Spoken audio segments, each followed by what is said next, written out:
Hello and welcome, I am MotoristX and welcome to an edition of Lore Wheel Drive, where I talk about niche automotive lore, history, and subjects of the like. Today I'll be sharing with you a brief history of Ford SVT, and later on we'll take a look at some gorgeous examples that have been produced by this team and really give Ford a couple points up there when it comes to respectability. But before we dive into any of that though, I'd recommend first subscribing to my channel if you'd like to learn more about automotive operations and topics like this. I make content for all types of car enthusiasts, but with this series in particular, this is for all my history buffs, my spec nerds, and my taxonomy masters. Essentially, if you love to classify different cars and really like taking the time to understand what makes all these differences so fascinating behind so many of these various nameplates and types, Lore Wheel Drive is going to be a series for you. Now, having said all that, let's dive into Ford SVT.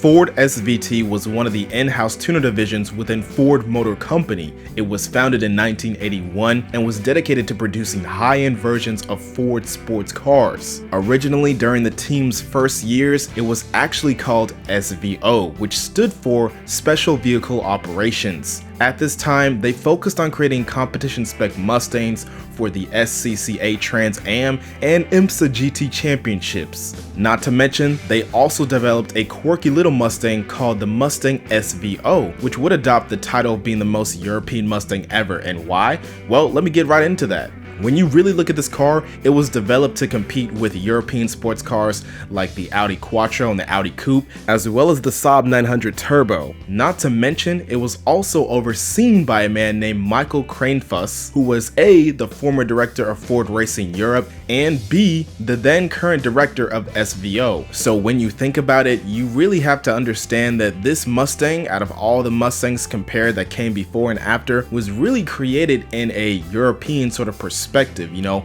it wasn't meant to compete against other muscle cars unless they had either low output V6s or similar inline 4s at the time, which again, when you're talking about inline 4s and muscle, things don't really line up. But yeah, having mentioned all these things, it's not hard to see how the Mustang SVO received its reputation. Anyways, going back to SVO, the team would continue their work into the next couple of years and even set up operations in Australia. Over there, they were called SVO Australia, and they worked on producing special editions of the Ford Falcon sedan and Ute, as well as the Fairlane and Capri of the same era. However, things would change slightly when 1991 came around. This would be the year where SVO rebranded themselves into SVT, which stood for Special Vehicle Team. Here, they would still carry out their same mission of churning out high-performance Fords, but they would confine their focus solely to the United States. Nonetheless, this team created some of Ford's greatest hits.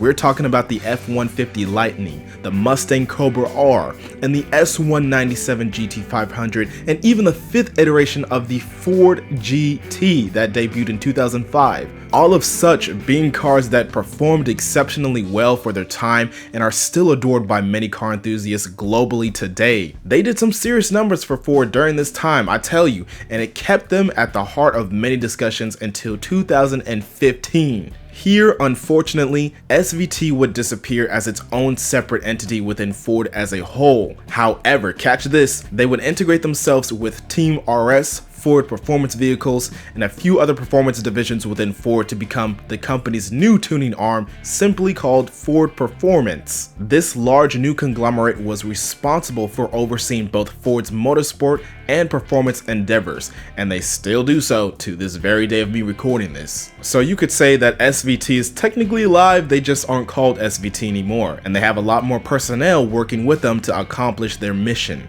Now at this very moment, I've addressed all of what you need to know about Ford SVT, but hold on, in a little bit we're actually going to dive into some creations that they've made that have ultimately boosted Ford's reputation when it comes to just making badass mighty machines. Before we dive into the gallery of these cars though, let me clarify a few things. Number one, cars are only going to be named by their year, company, model, and trim level. I'm not going to be using any generational codes, chassis codes, or sub-trim level names. Number 2, some cars in the video might have multiple engine options available, so for the sake of this video, I only chose the specifications for the option that was either the most popular or the one that had the most information on it.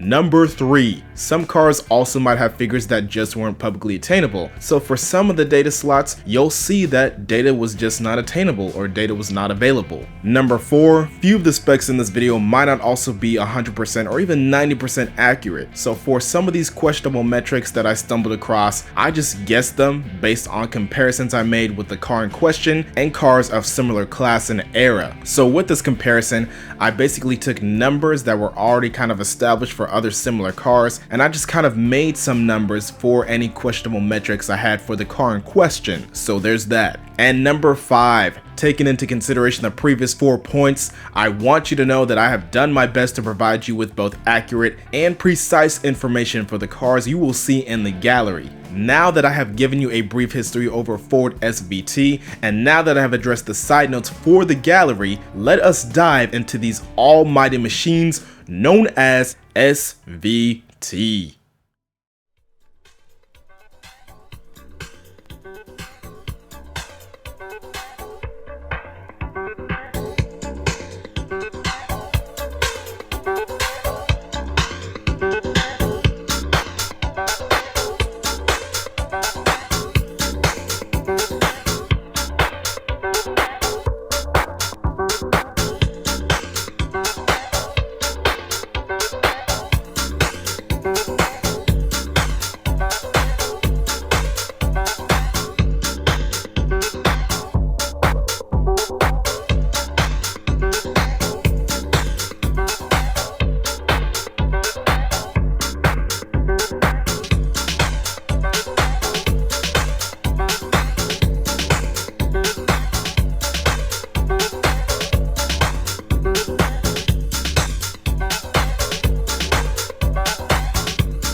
So guys, if you liked what you saw, go ahead and leave a like and consider subscribing to see more content like this. If you want to see me do this with another car brand, model, or even type, comment down below which brand, model, or type you want to see me cover next. But yes, I am MotoristX, and this was an edition of Lore Wheel Drive.